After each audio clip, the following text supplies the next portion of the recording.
자, 일단은 뭐 저에 대해서는 다 아시죠?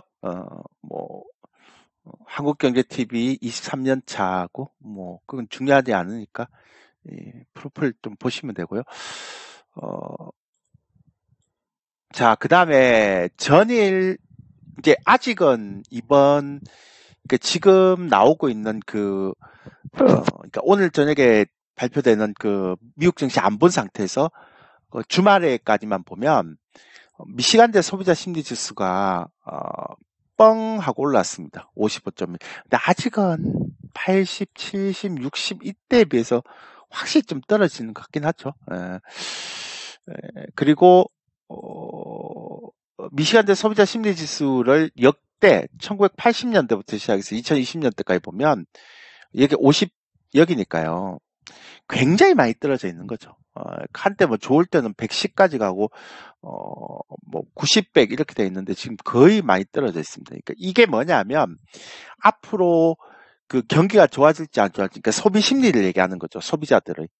그러니까 앞으로 그러니까 그 소비자들이 생각하는 소비 심리가 지금 거의 역대 바닥으로 떨어져 있다는 겁니다. 예. 근데 이제 어제 약간 제가 좀 놀라운 게 하나 나왔는데요. 우리가 소비자 물가지수와 생산자 물가지수가 지난번에 발표됐는데 굉장히 다 이렇게 픽아웃 쳤잖아요. 그 픽아웃 쳐갖고, 이거 특이하다라고 생각을 했었는데, 그 미시간대에서 나오는 5년 기대 인플레이션이라는 게 있어요. 그러니까 5년 뒤에 그 인플레이션이 떨어질지 올라질지에 대한 부분들을 보니까 얼마 정도 나올 것인가를 보니까 이전의 수치는요 2.90이었고 그 다음에 그 소비자 물가지수하고 생산자 물가지수가 피크아웃을 쳐버렸잖아요. 그래서 이번에는 예상치가 좀 낮게 나올 거라고 생각해서 2.80을 생각하고 있었는데 실제는 3.0이 나와버렸어요. 그래서 인플레이션 사람들이 생각하는 그러니까 피크아웃은 됐는데 사람들이 생각하는 그런 어떤 인플레이션이 생각보다 안 꺾이는구나라는 생각을 굉장히 많이 하게 되는 그런 흐름이다라고 보시면 되죠. 그리고 이제 야간 선물이 그러니까 토요일 날 기준 야간 선물을 보면 1.60 정도 올라갔는데요. 나스닥은 2% 올라갔죠. 근데 생각보다 우리 증시는 많이 못 올라가요. 근데 이건 중요하지 않아요. 따라 올라갈 수 있어요. 낮게 시작했다가 이렇게 쭉 땡겨 올라갈 수 있으니까 이건 중요한 게 아닌데 뭐 주식도 별로 중요하지 않아요. 요즘 테슬라하고 엔비디아를 보면 뭐 당장은 아니겠지만 나중에 이 두 종목은 무조건 봐야 될 것 같아요. 또 말씀드리겠지만 나중에 로봇 산업이 이제 계속 발전하게 되면 아마 거의 선두에서는 기업이 테슬라하고 엔비디아일 거예요. 딴 거는 그렇게 못 올라가고 있고요. 로봇 쪽은. 그렇게 보고 있고요. 그래서 얘 두 종목은 좀 나중에 다시 한번 경기 침체 빠져서 떨어진다 하더라도 좀 눈여겨봐야 될 종목이다라는 것들을 우리가 좀 생각해 봐야 될 필요가 있겠죠. 그런 것들이 굉장히 중요한 거니까요. 그래서 그런 것 좀 우리가 생각해 봐야 될 것 같고요.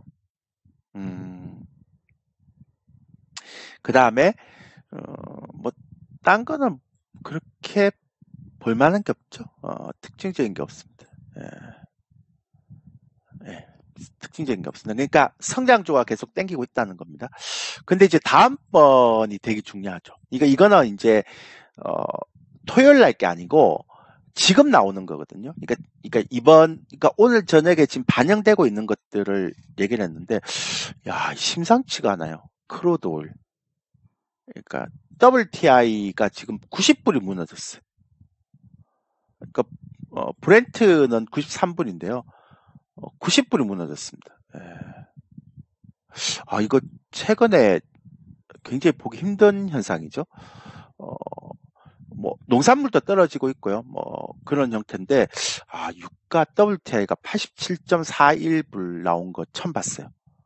제가 이 이야기를 좀 이따 제가 설명드리겠지만 어쨌든 근데 이게 이제 굉장히 중요한 힌트가 될 거예요. 그러니까 WTI가 90불이 무너졌다는 것, 그러니까 87불까지 떨어졌다는 것은 굉장히 의미가 있는 거죠. 그 다음에 달러 인덱스가요. 다시 지금 오늘 지금 나오고 있는 거죠. 실시간으로. 그러니까 토요일 날 게 아니고 지금 형태로 보이는데 다시 106입니다. 이렇게 떨어졌다 다시 올라가고 있어요, 지금. 그러니까 유가는 떨어지고 있고 달러는 다시 올라가고 있어요. 그래서 제가 이거를 딱 봤거든요. 그래서 급하게 이제 오늘 봐야 되겠지만 이걸 봤는데 야, 이거 0.40까지 벌어졌고요. 3개월 물은 0.1인가 뭐 그렇게 찍었어요. 이번 주 화요일인가 뭐 그렇게 됐을까?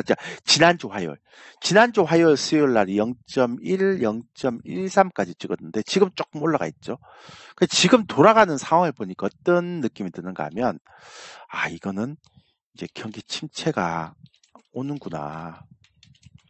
그래서 유가도 지금 그러니까 WTI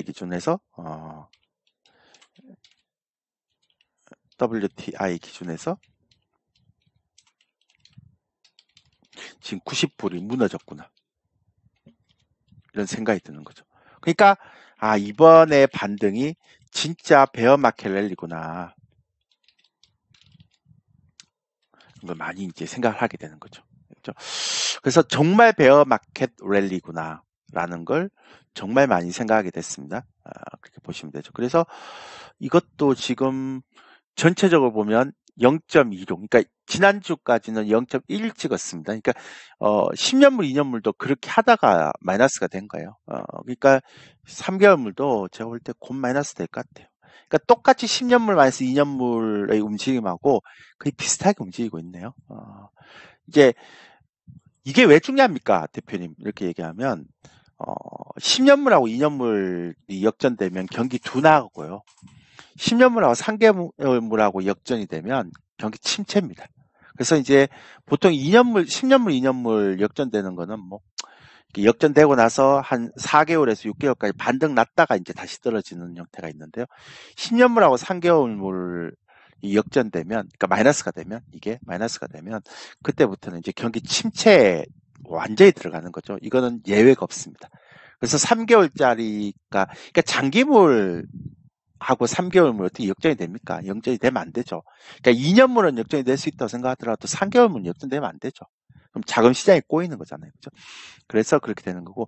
그래서 10년물 금리가 3.4인가 3.5까지 갔다가 지금 2.8까지 찍었잖아요. 그러니까 이 얘기는 무슨 얘기인가 하면 10년물은 이 10년물 국채 금리는 기준금리에 따라 움직이는 게 아니고 경기에 따라서 움직이거든요. 그러니까 경기가 되게 안 좋아지고 있다는 거죠. 예. 그러니까 경기가 굉장히 안 좋아지고 있다라는 것들이 단적으로 나오는 거죠. 그래서 10년물 우리 국채금리 시장금리라고 얘기하는데 시장금리가 못 올라가고 있다. 그만큼 경기가 안 좋아지고 있다라는 걸 우리가 단적으로 알 수가 있는 거죠. 그럼에도 불구하고 이럼에도 불구하고 난리도 아니죠. 6.25 때 난리는 난리도 아닙니다. 이게 반대 매매로 빠져나갔던 4조의 신용장구가 1조 7천억, 거의 1조 8천억까지 그것도 한 달 만에 올랐습니다. 이게 어떤 식으로 올라오는가 하면 이런 식으로 올라오고 있습니다. 그러니까 딱 제가 7월 20일부터 시작해서요. 개인들의 신용장고 일자를 보니까 8월 5일 날 딱 하루 제외하고 그것도 얼마 되지도 않는 이게 1200억이잖아요. 1200억이고 1160억이건데 이건 얼마야? 요게 억이니까. 그죠? 뒷자리부터 억이니까 62억 한번 팔았고 나머지 다 올랐어요. 자, 이 심리가 어떤 심리인가 하면 지금 지난번에 이렇게 급락을 했다가 반대 매매로 이렇게 그 신용장을 뺏겨버렸잖아요. 그러면 다시 올라갈 때 내가 만회를 하려면 이제 원금이 얼마 안 남았으니까 신용을 써서 수익이 나지 않으면 나는 이제 수익을 못 내는 거야. 그러니까 내가 만약에 3천만 원 있었는데 내가 신용을 2배에 샀거나 1배만 샀더라도 6천만 원치 샀다고 주식을. 그러다가 6월달에 떨어질 때 반대 매매가 나가버렸어. 그게 그 손해가 엄청나는 거죠. 왜냐하면 20% 손해 나면 원금이 3천만이니까 20% 손해면 600만 원 손해 나면 되는데 이건 6천만 원 미술 써서 그러니까 1200이 날라가 버렸잖아. 그러니까 원금 대비 40% 날라간 거예요.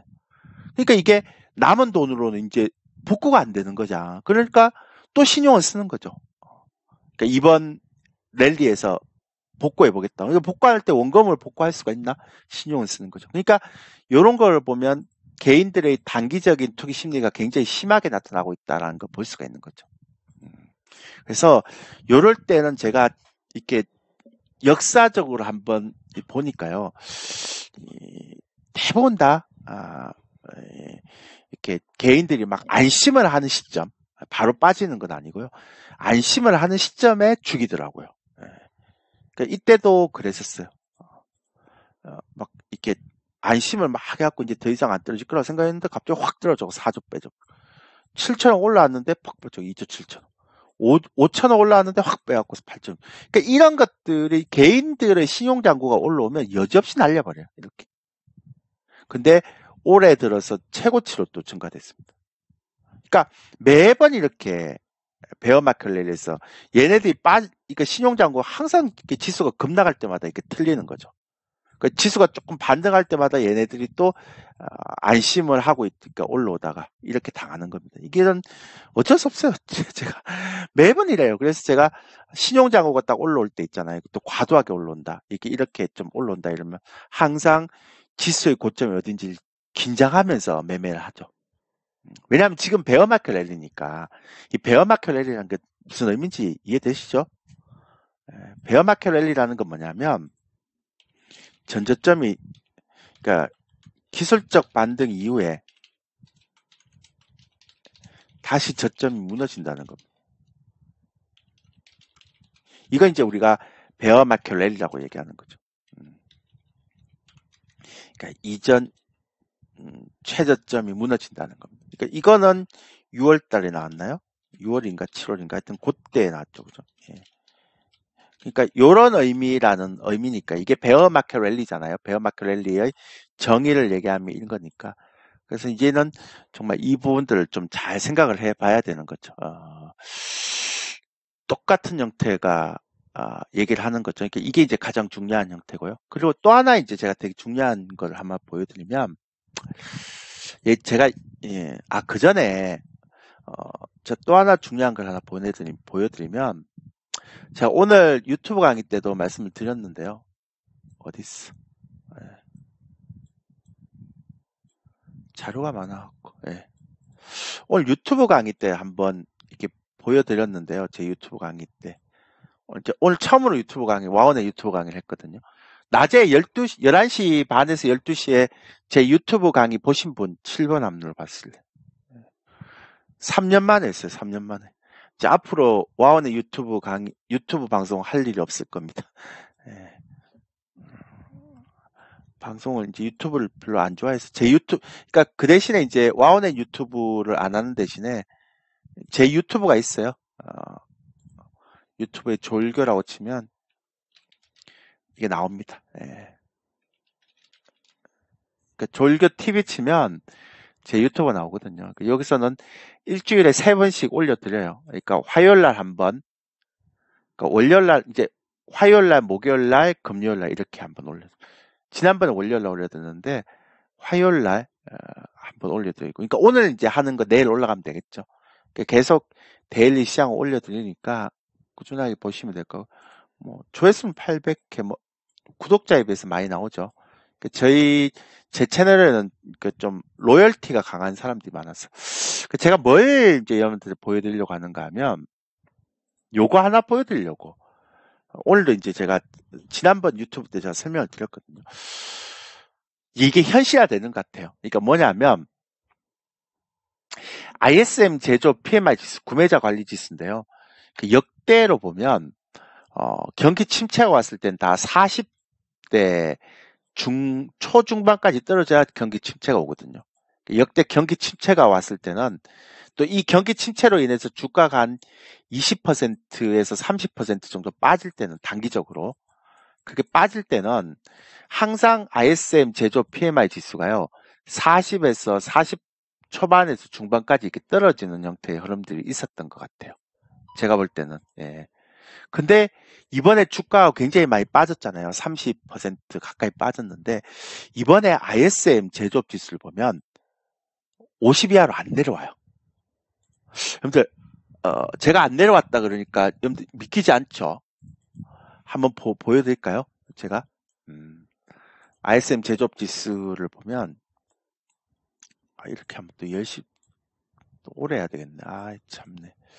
네, 이게 ISM 제조업 구매자 관리 지수인데요. 이번에 시장이 막 떨어질 때, 그러니까 보세요. 작년부터 시작해서 1월, 2월, 3월, 4월, 5, 6월 달에 막 시장 폭락했는데요. 근데 안 떨어지죠. 그러니까 50 이하로 안 떨어지죠. 그러니까 1월 달, 2월 달, 3월 달, 4월 달, 5월 달, 6월 달, 7월 달 이렇게 했는데 안 떨어져요. 그러니까 저는 이해가 안 되는 거죠. 그러니까 왜 이해가 안 되는가 하면 역대로 시장이 20% 정도 떨어졌는데 ISM PMI 지수가 50 이하로 안 떨어진 적이 없어요. 역사적으로. 얘가 이렇게 40대 초반에 와야지만 다 경기 침체를 나타내는 거거든요. 한 번도 안 떨어진 적이 없는데 이번에 처음으로 안 떨어졌어요. 그럼 뭐죠? 뭐지 이거 경기 침체가 아닌가라고 생각을 처음엔 했었거든요. 근데 그렇게 해석하면 안 되는 거죠. 그러니까 뭐냐면 요때 페드가요. 보유 자산이 엄청나게 올랐다는 거는 페드가 엄청나게 그러니까 코로나 때 시장이 떨어지니까 ISM 제조업 지수 막 급락하고 막 그랬잖아요, 이때. 그러니까 페드가 국채라든지 모기지를 막 사서 주가를 끌어올린 거예요. 자산 시장. 그러니까 거품이 생긴 거죠. 이 거품이. 그러니까 이번에 빠졌던 건 시장이 빠졌던 거는 거품 때문에 빠지는 거예요. 거품이 빠지는 과정에서. 그러니까 ISM 제조업 지수가 40%대까지 안 내려왔다는 건 무슨 얘기인가 하면 아직 경기 침체 때문에 시장이 빠진 게 아니고 지금은 1라운드인 거품이 빠진 거예요. 자산시장에 대한 거품이 빠지면서 이렇게 떨어진 거예요. 그러니까 거품이 빠지면서 떨어진 거는 테크니컬 리바운딩이라고 얘기하죠. 우리가 소위 얘기하는 기술적 반등이 충분히 나와요. 경기 침체 때문에 떨어지는 건 기술적 반등 안 나와요. 보세요.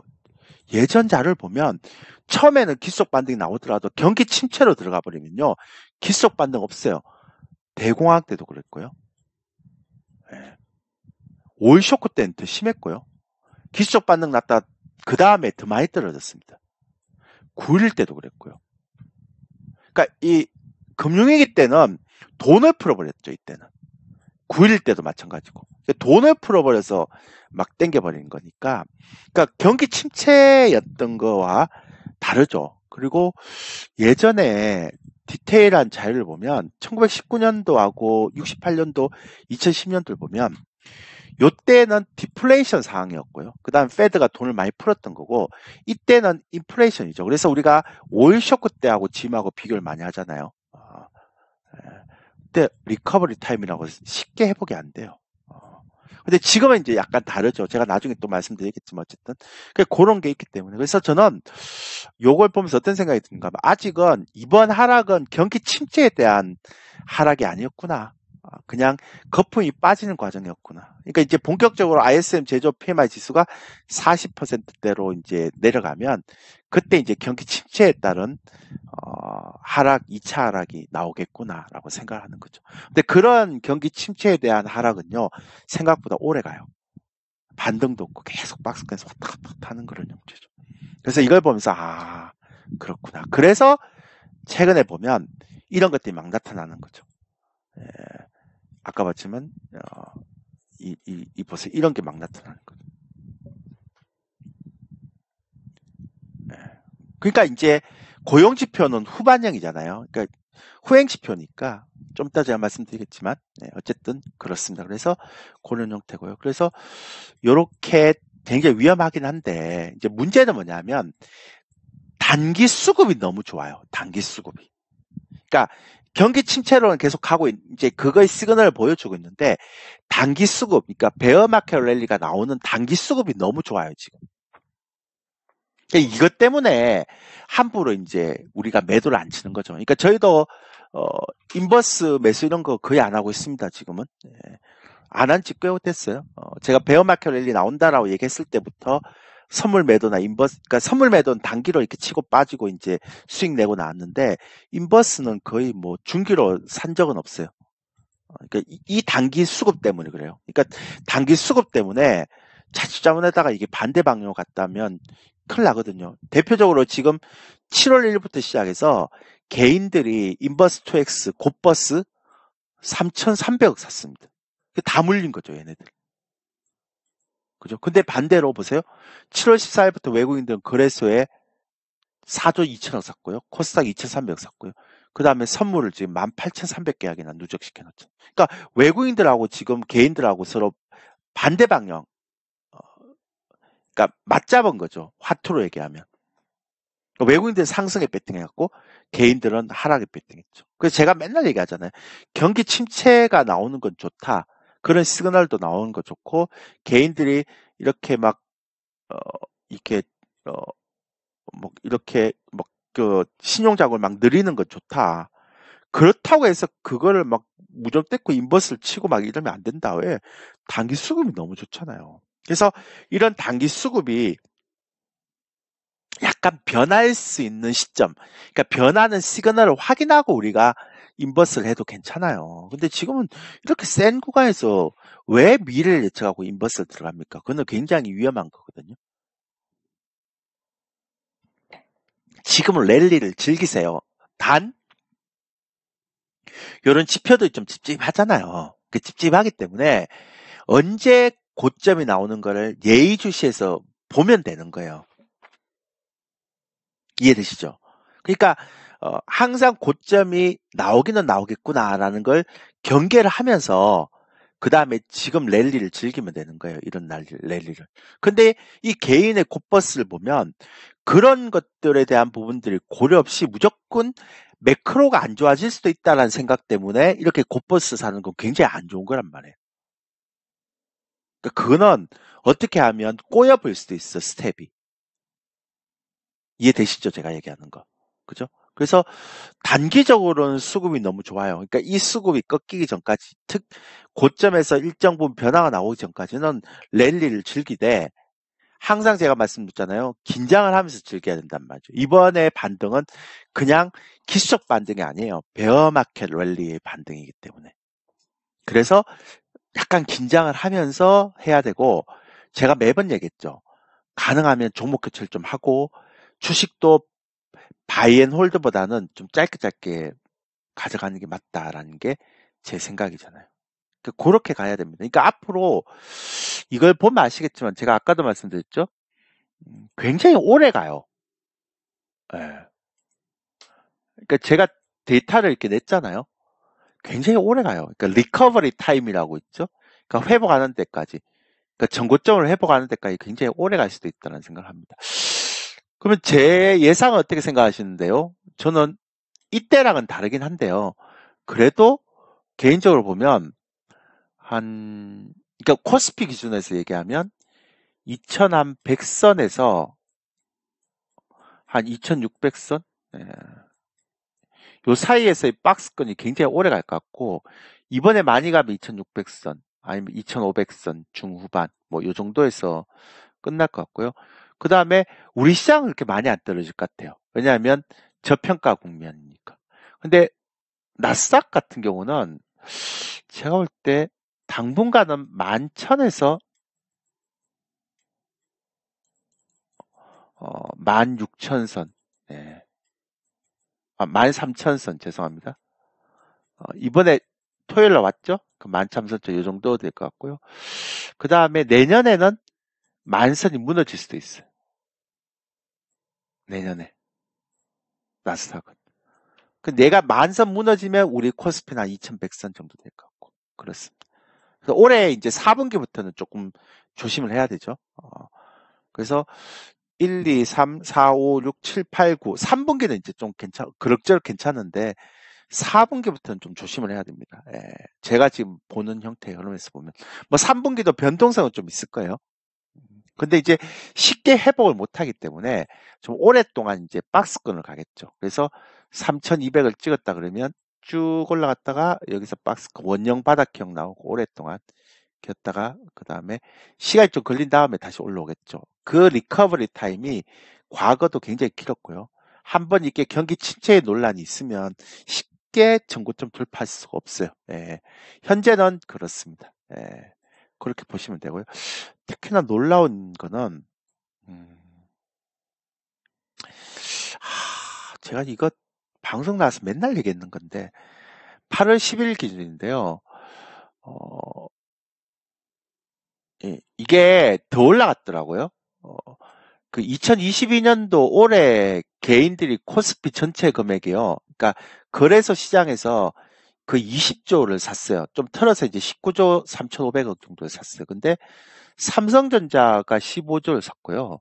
삼성전자 우선주를 1조 6,399억을 샀습니다. 그러니까 두 개 합해 보니까 17조 4천억을 샀더라고요. 삼성전자하고 삼성전자 우선주 두 종목만.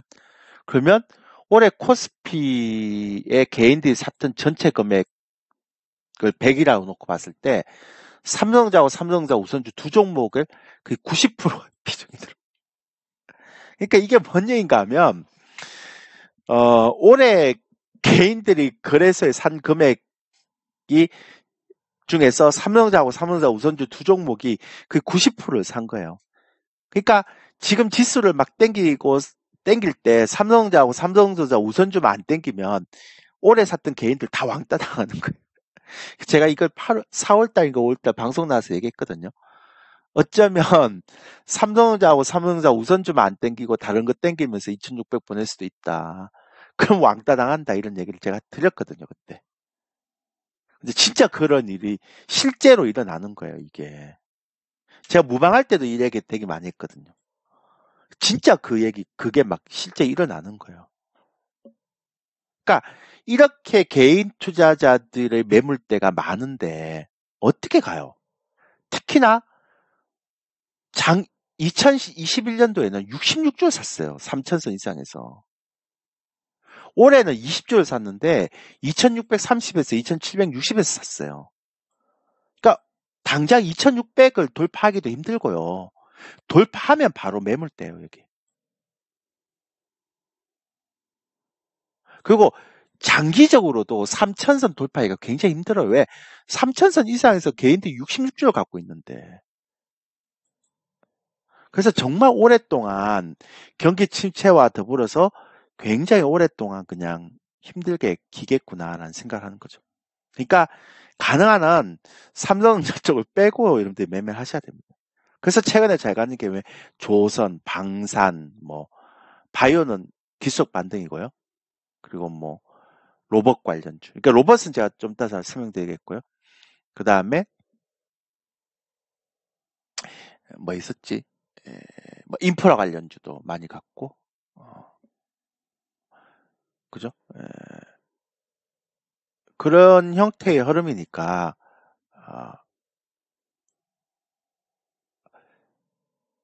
이제 그런 것들이 굉장히 중요하게 생각한다라고 보시면 되겠죠. 예.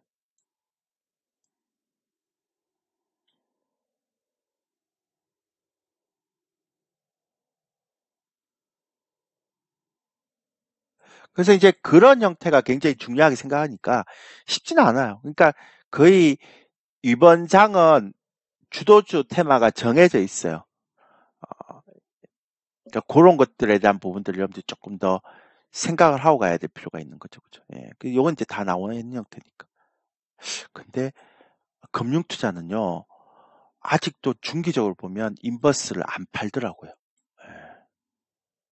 그러니까 올해 1월에서 8월까지 누적이 1조나 샀고 4천억 샀는데요.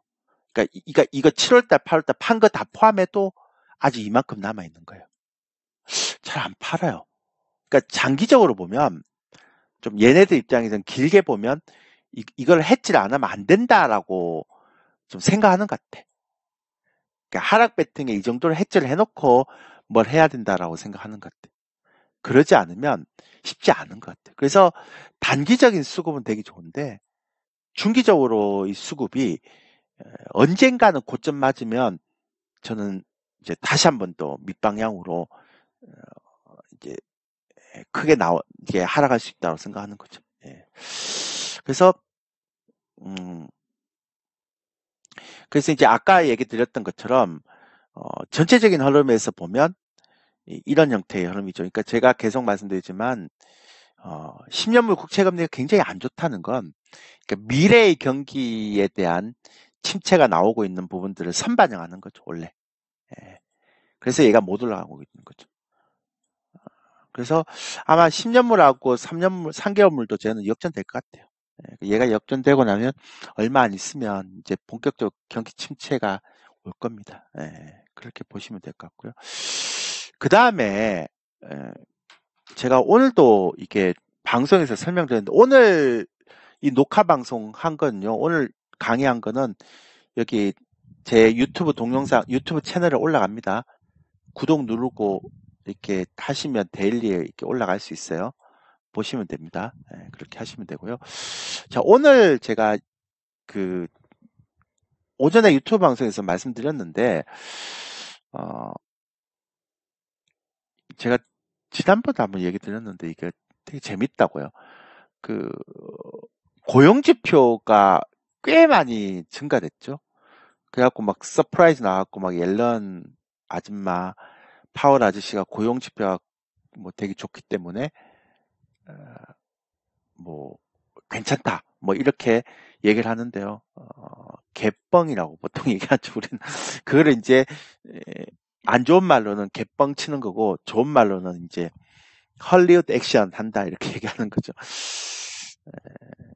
근데 이제 그래서 이제 요즘 연준을 안 믿어요. 사람들이 그런 건 이제 별로 안 믿고요. 근데 이제 왜 그런가 하면 일단 고용 지표는 후행이에요. 그러니까 후행이라는 것 때문에 일단 알고 그 다음에 우버에 이번에 실적 발표 나오니까요. 운전자 유입 증가가 76% 정도 증가됐어요. 그러니까 이거는 인플레이션하고 생활고로 운전자가 유입되는 거기 때문에 지금의 그 고용 지표의 그 고용의 증가는 그렇게 좋은 형태의 흐름은 아닙니다. 그러니까 이렇게 고용이 이루어지면 소비가 잘 안 돼요. 그래서 P&G라는 필수 소비재 섹터가 있는데요. 얘네들이 2분기 제품 가격을 8% 인상했는데도 불구하고 매출이 1% 떨어졌잖아요. 근데 이 P&G는 필수 소비재거든요. 그러니까 필수 소비재까지도 사람들이 안 산다. 그러니까 고용을 하는 건 그동안 저축해놨던 것, 그 보조금 받았던 것 이런 것들을 다 이제 썼기 때문에 어쩔 수 없이 고용이 나가는 거죠. 그래서 이런 사람들이 고용이 좋아졌고 월급 받는다고 해서 당장 소비를 할까요? 아니죠. 그러니까 되게 소비를 아끼는 소비를 하겠죠. 그래서 소비가 잡을 수 있는 거는 별로 좋지는 않은 것 같아요. 그리고 이번에 2분기 가이던스 보니까 기업들이 되게 감원하잖아요. 근데 그 감원하는 이유를 보니까요. 어, 이것 때문에 감원하는 것 같아요. 그 미국의 고용 비용 지수하고 임금 상승률인데요. 이렇게 계속 올라가면 기업들 당해낼 수가 없습니다. 이게 경기 침체 때문에 필수 소비재도 안 사는데 이렇게. 근데 코스트는 계속 올라가고 있죠. 근데 보세요. 개인의 저축률은 계속 떨어지고 있고 가처분 소득도 떨어지고 있으니까 어쩔 수 없이 이제 고용을 막 하는 거예요. 개인들이 잡을 막 고르려고 하는 거죠. 잡을 찾으려고. 근데 그렇게 쫓기듯이 잡을 찾는 사람들이 그 월급을 받는다고 해서 소비를 많이 할까요? 안 합니다. 그러니까 고용이 좋아지는데도 필수 소비재까지도 제품 가격을 8% 이상 했는데 매출이 떨어졌다는 거는 필수 소비재 섹터도 소비를 줄였다는 얘기잖아요. 쉽지 않아요, 이거는. 제가 볼 때는. 그리고 이걸 보면서 여러분들 느껴야 되죠. 이렇게 미국의 고용비용 지수, 이 고용비용 지수 제가 한번 얘기했죠? 임금 상승률, 임금만 주는 게 아니고 부대 비용, 퇴직연금, 이거 회사에서 줘야 될 거 아니에요. 그 다음에 뭐 식대, 교통비, 그 외에 여러 가지 거 이런 거 다 올라가죠. 자, 미국은 한국하고 다릅니다. 그러니까, 그러니까 자르는 거를 굉장히 쉽게 할 수 있어요. 왜냐면 이렇게 고용 비용 지수가 올라가고 임금 상승률이 올라가게 되면 미국은 기업들 입장에서 코스트 압박받죠. 근데 경기 침체가 본격화되잖아요. 그럼 소비가 잘 안 되죠. 이러면 어떻게 됩니까? 당연히 감원을 하겠죠. 자, 감원하고 난 뒤에 얘네들이 할 수 있는 건 뭐예요? 임금이 올라가고 고용 비용 올라가니까 우리나라는 감원이 잘 안 돼요. 그러니까 법으로 좀. 근데 미국은 굉장히 플렉스블해요. 유럽도 굉장히 타이트해요. 그러니까 유럽하고 우리나라는 월급을 많이 안 올려주는 대신에 뭐 이렇게 함부로 못 자르고 이래요. 근데 미국은 노동시장이나 이런 게 굉장히 탄력적이에요. 감은 수시래요. 내일부터 나오지만 이러면 못 나와요. 예, 바로 잘려버릴 수 있어요. 그러니까 어떻게 보면 굉장히 자본주의적이고 굉장히 탄력적인 성장이 나올 수 있는데 경기 침체가 안 좋을 때는 굉장히 고용지표가 이렇게 했다가 확 올라와 버리죠. 실업률이. 그러니까 그럴 수 있어요. 근데 제가 볼 때 기업들이 이런 식으로 경비가 올라가면 제 생각인데 이렇게 되면 이제 고용을 줄이고 이제 스마트 팩토리로 가죠. 아니면 로봇 이제 산업으로 가죠. 그러니까 이렇게 갈 겁니다. 그래서 아마 점점 이쪽 섹터가 아마 부각을 받을 수밖에 없을 거예요. 제가 볼 때는. 안 봐도 비디오죠. 그래서 제가 유튜브 같은 거 좀 설명을 많이 드리는데요. 요거 한번 보세요, 여러분들. 오늘 보니까 굉장히 좋은 강의가 나왔더라고요. 저도 오늘 이거 보면서 되게 빠져서 봤는데, 고태봉 제가 좋아하는 분, 이게 그러니까 실제 매매하는 거는 좀 도움을 못 받는데요. 트렌드는 정확하게 읽죠. 이거 인공지능 사업부에만 300명을 해결했다 이런 거. 벌써 13만에 조회 나왔죠. 이런 거 좀 여러분들 이런 거는 여러분들도 좀 보고 그 다음에 여러분들 자식들도 좀 소개 좀 해주세요. 이런 건 좀 들어야 돼요. 진짜 좋은 거.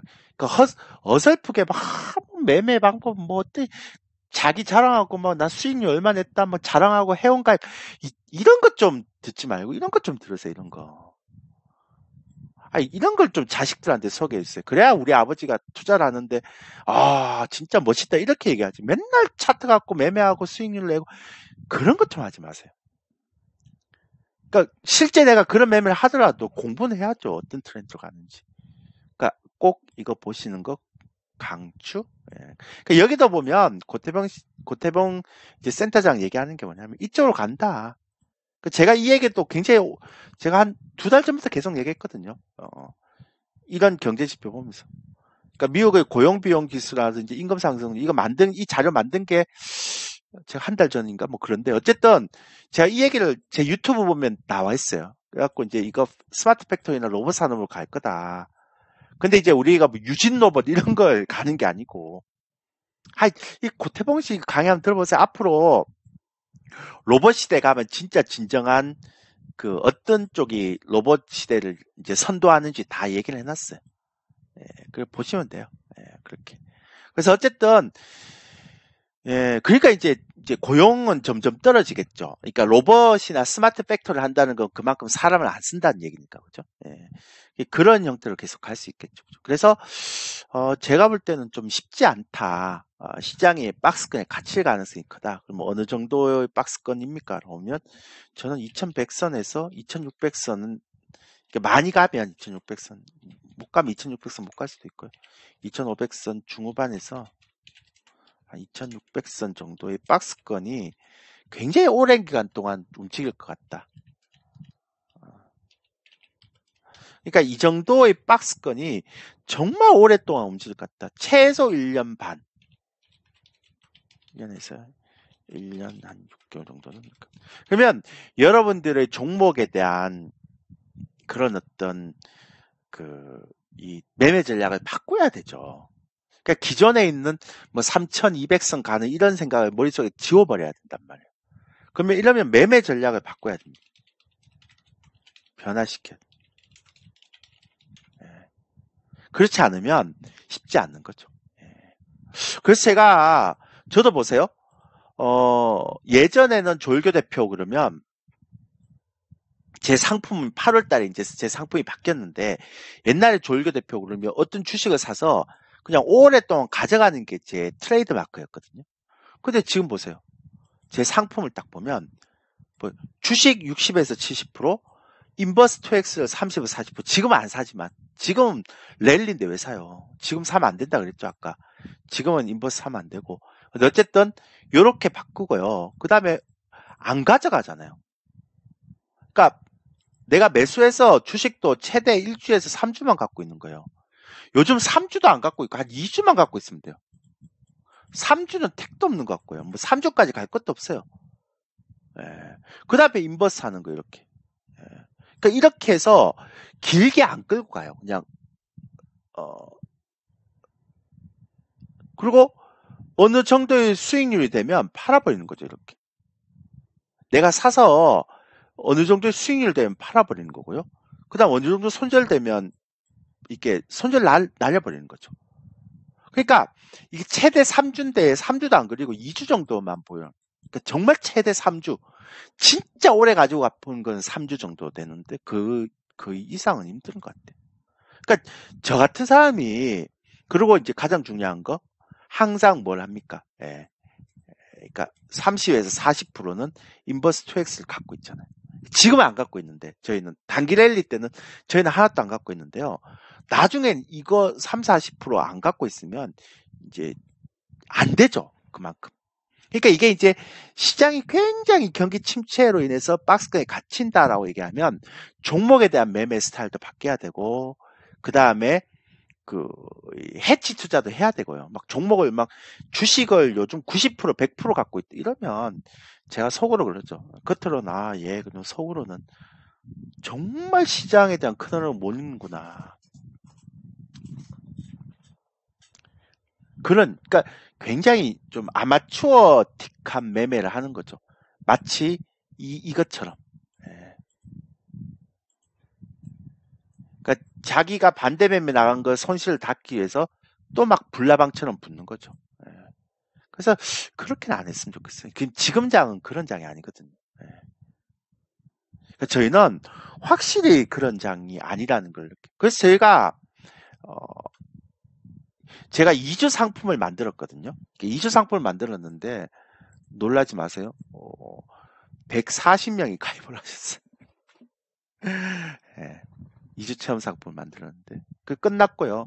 그래갖고 이제 이게 그 다음에 8월 22일 전까지 이게 가입을 하면 원래 55만 원인데 5만 원 할인을 해서 이렇게 가입을 하게 만들어 주고요. 그리고 뭐 원래 4주인데 1주 더 준다 그러고 막 그렇게 얘기를 했는데요. 이번에 가입하면 그래요. 마지막에 21일까지예요. 근데 제가 그랬어요. 가격 경쟁하지 마라. 이게 제가 신상품을 이번 달에 제가 오픈시켜갖고 2주 상품이고 이게 마지막 이제 상품인데 하지 마라. 그렇게. 왜 그렇게 하냐. 그냥 수익 내면서 회원 관리하면 되지. 마지막으로 이제 앞으로는 가격 할인 없게 제가 막아버렸어요. 그러니까 이번에 21일까지만 이렇게 하고. 아니, 어차피 한 1주 해보고 1, 2주 해보고 이 사람의 방이 수익률이 안 난다고 그러면 어차피 환불할 거 아니에요. 근데 뭐 1개월에 할인을 해주나 안 해주면 무슨 의미가 있어요. 어차피 들어와서 1주나 2주만 체험해보면 다 아는데. 저희가 최근에요. 저희는 이제 지수 선물하고 그 다음에 예를 들어서 2배짜리 이제 지수 상품을 하거든요. ETF 상품 주로 이게 이제 요즘 메인이고, 그 다음에 종목은 거의 스윙 매매라고 해서 종목 매매는 거의 한 1주에서 제가 볼 때 한 2주도 안 갖고 갈 거예요. 2주 정도 보유하고 이렇게 가는데요. 최근에 손절이 하나도 없어요. 지수 선물도 손절이 없고 2배짜리 지수 ETF도 손절이 없고 종목도요. 지난주에 2주 상품 딱 오픈하자마자 위메이드 맥스인가요? 이거를 매수를 했는데 그날 월요일날 매수했는데 화요일날 이게 13%가 수익 나버려서 그냥 이틀 만에 2일 만에 수익 실현해버렸어요. 그러니까 종목도 오래 안 갖고 가요. 그 지수선물이나 이런 것도 굉장히 오래 안 가져가죠. 한 번도 손절이 없었어요. 그러니까 제가 그 얘기를 했던 거죠. 이건 뭐 굳이 할인할 필요가 뭐가 있느냐. 어차피 얘네들, 그러니까 여러분들 회원들은 어차피 들어와서 한 1주, 2주 정도 경험해보고 아니다 싶으면 해지하지 않나요? 그럼 한 1주 정도만 경험해보면, 들어와서 1주 정도만 경험해보면 어차피 이게 좋을지 안 좋을지 아는데, 어차피 우리 오래 끌고 가지 않기 때문에, 요즘 장은 오래 안 끌고 가거든요. 근데 뭐 굳이 5만 원까지 할인해주고 있냐. 근데 런칭을 하는, 이 8월 달에 런칭을 하기 때문에, 그래서 요걸 해준다, 요거 이제 마지막이라고 그러는 거예요. 예. 그러니까 21일까지 결제하신 분한테 5만 원 할인해주고, 그 다음에 7일 추가니까 5주가 되는 거죠. 그렇게 할인을 해준다라고 얘기를 하더라고요. 그렇게 아마 돼 있을 거예요. 5주로 돼 있고 50만 원 돼 있을 거예요. 네. 근데 이제 그렇게 하면 되고, 그 다음부터는 이제 가격 할인이 없습니다. 저는. 이제 그냥 4주에 55만 원. 이게 왜 비싸지 않냐? 안 비싸다고 생각해요. 왜냐하면 어차피 가입해서 일주일만 경험하면 되는데 뭐. 그러면 대충 나오는데, 저 사람 어떤 매매를 하는구나, 이게 다 나오거든요. 그렇기 때문에 이제 앞으로는 그렇게 하지 않겠다라고 얘기를 하고, 제가 이 상품을 만들었습니다. 제가 왜 이 얘기를 드리는가 하면, 제가 제 자랑하려고 이 얘기를 드린 게 아니고, 원래 자랑 안 하잖아요. 근데 그 얘기를 왜 드리는가 하면, 분명히 베어마켓 랠리 구간이고, 경기 침체 구간에서는 매매 스타일이 바뀌어야죠. 매매 방법이 변해야죠. 그 다음에 예전에 이제 제가 한국경제TV를 1999년부터 했죠. 그러니까 한 23년 했고, 제가 주식 한 30년 했는데, 예전에는 시장이 하락을 하거나 이렇게 경기 침체의 흐름에서는 쉬는 것밖에 없었습니다.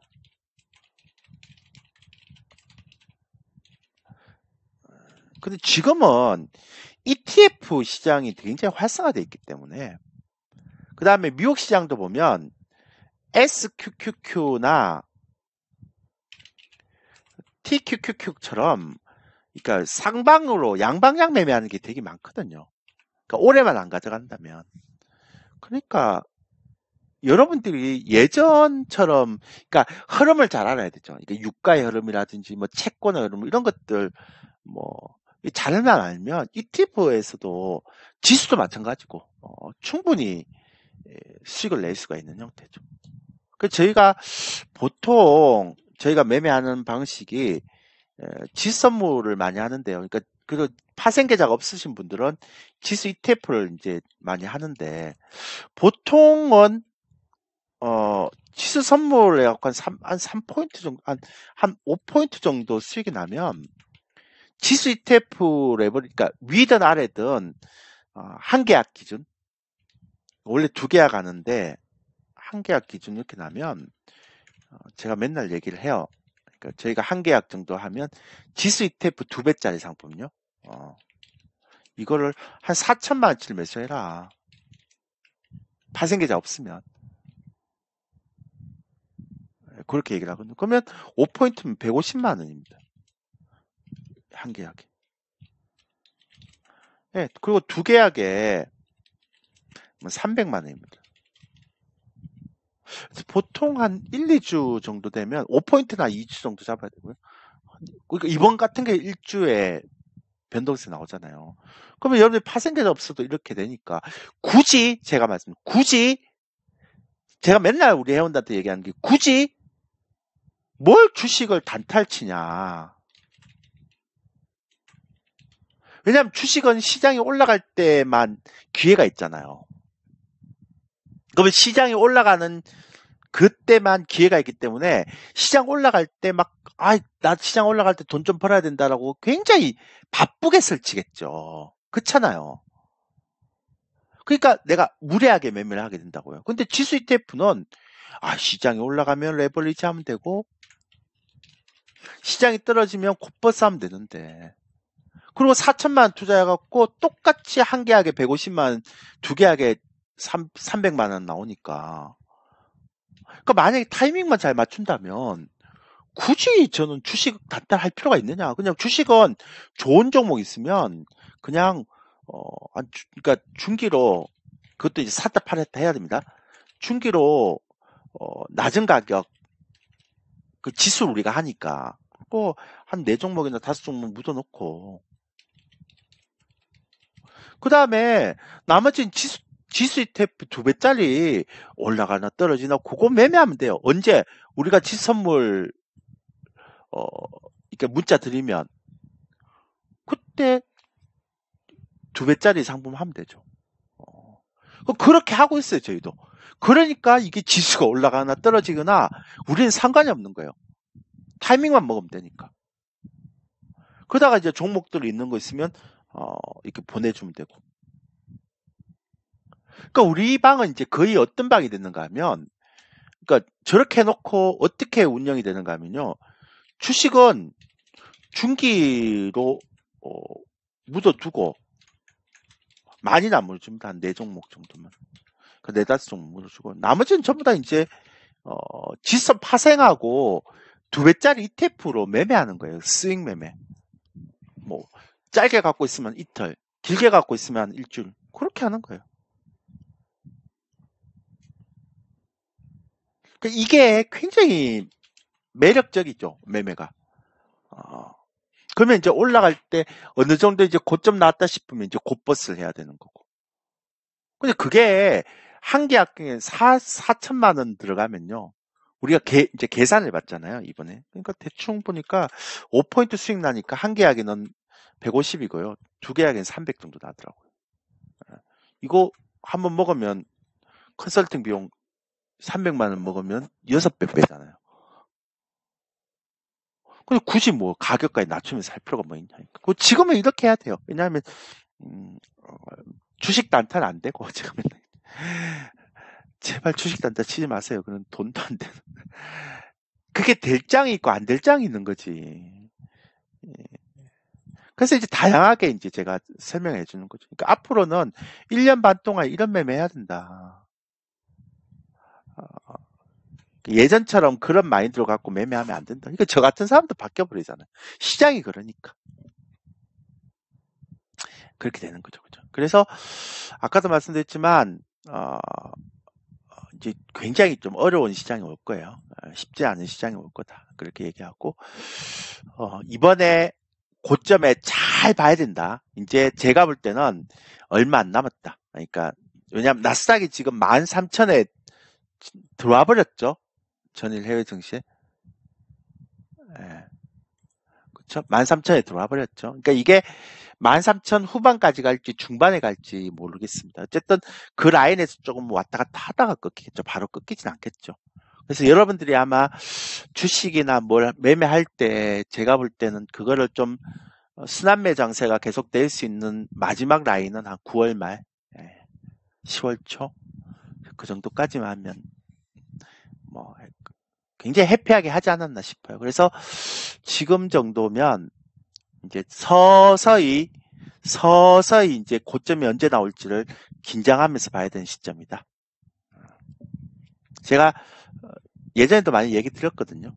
제 보면 제 방송 보면 얘기를 많이 해놨을 겁니다. 그러니까 유튜브에 졸교 TV라고 치면 나오는데요.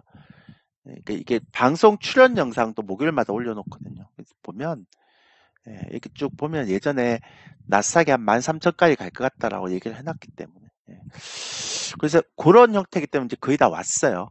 이게 이제부터는 이제 관리의 영역입니다. 그리고 기준을 잘 보고 가야 됩니다. 특히나 제가 찝찝한 건 이거, 그 다음에 이거. 두 개가 되게 찝찝해요. 그 경제지표 나오는 것도 찝찝해요, 사실은.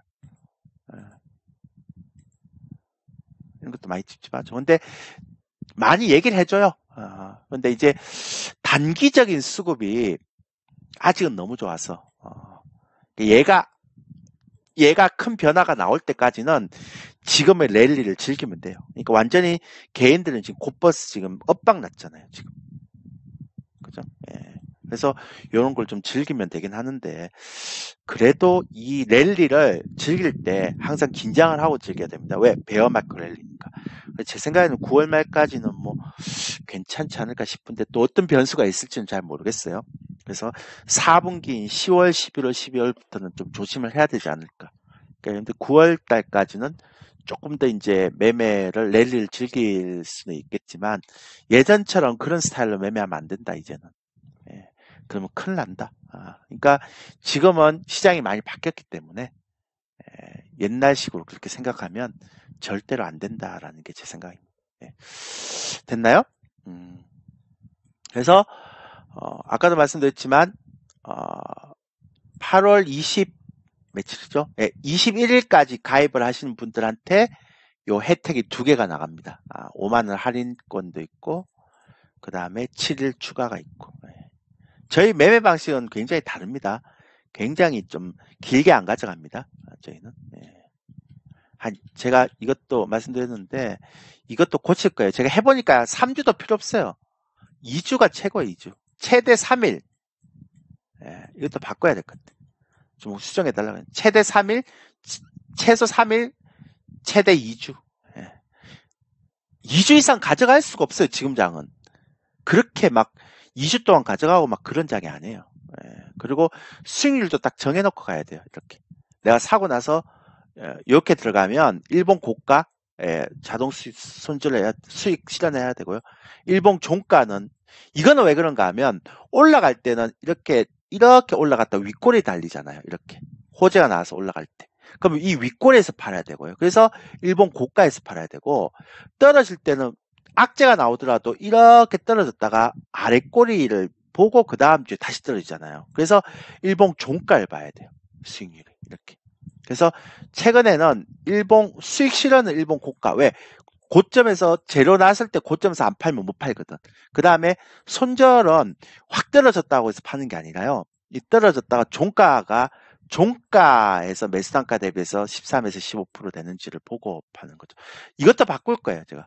15가 뭔 15야? 13분으로 하나만 하면 되지. 요즘 장 그런 장 아니에요. 제가 보니까 단타는 안 되는데 좀 스윙으로 가져가야 돼요. 그러니까 한 3일에서 2주. 많이 가져봐 2주야 2주. 그리고 제가 계속 말씀드렸지만 해지 안 하면 도라미 타버려요. 이거 없이 지금 안 하지만 구간별로 이게 있어야 돼요. 아니면 쉽지 않은 장이에요. 그렇게 해서 들어가시면 된다. 그래서 8월 21일까지니까 이벤트. 가입은 이쪽으로 하시면 되고요. 찾아보면 있어요. 자, 질문. 종목 상담 안 되고. 문의할 거, 질문. 이제 제가 꺼야 돼요. 강의 다 했어요. 그러니까 8월 21일까지만 저희가 이 가격에 해드릴 수 있습니다. 질문 있습니까? 저희가 2주 상품을 너무 많이 가입하셔서 지금 회원수가 이게 약간 빨리 이제 가입이 안 되면 통제가 들어갈 수도 있습니다.